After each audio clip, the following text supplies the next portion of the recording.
خواب میں نے ہواؤں کو دیکھا ہے، ہوائیں چل رہی ہیں۔ ہوائیں جو ہیں وہ خواب میں دیکھنا، ہواؤں کی کئی قسمیں ہیں۔ اب گرمی ہے اور گرمی میں گرم ہوا چل رہی ہے، اسی طریقے سے سردی ہے تو سردی میں سرد ہوا چل رہی ہے، تو دونوں جو ہے وہ پریشانی کا باعث، یعنی گرمی میں گرم ہوا جو ہے وہ بھی پریشان کن ہے، اور اسی طریقے سے سردی میں سرد ہوا جو ہے وہ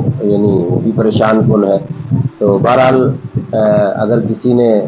ایسا سردیوں کے موسم میں سرد ہوا کو خواب میں دیکھا ہے تو بہرحال اس کو اللہ تعالیٰ کی طرف متوجہ ہونا چاہیے اور توبہ اور استغفار کرنی چاہیے۔ گرمیوں میں گرم ہوا کو دیکھا ہے تو توبہ اور استغفار کرنی چاہیے۔ اور دوسرا یہ ہے کہ اگر اس نے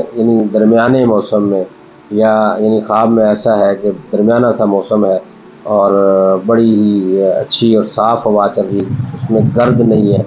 اور صاف شفاف ہے اور ٹھنڈی ہے اور درمیانہ موسم ہے، تو اس کے لیے کوئی نہ کوئی خوشی اور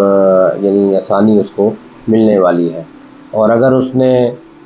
اندھیری جس طرح آتی ہے اور اس قسم کی کالی ہوائیں اور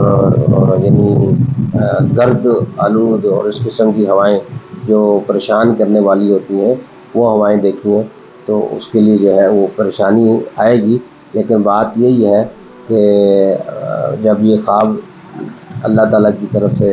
دکھائے جاتے ہیں تو ان کا مقصد یہ ہوتا ہے کہ انسان اللہ تعالیٰ کی طرف متوجہ ہو۔ ہر چیز جو بھی خواب کے اندر دیکھتا ہے تو جہاں تک تو ممکن ہو اس کی تعبیر پوچھ لینی چاہیے، اور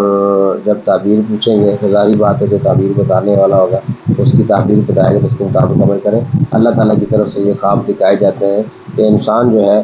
غم کی حالت میں ہے، پریشان ہے، تو اس کو ایسا خواب دکھا دیا جاتا ہے کہ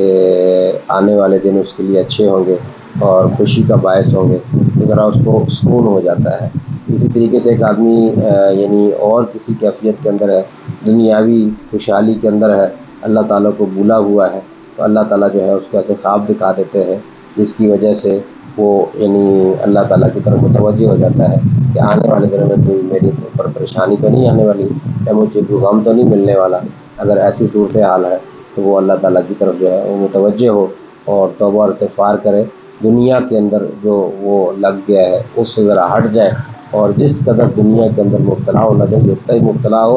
اور اس سے زیادہ نہ ہو۔ اللہ رب العزت ہم سب کی دنیا کے حوالے سے اور آخرت کے حوالے سے حفاظت فرمائے۔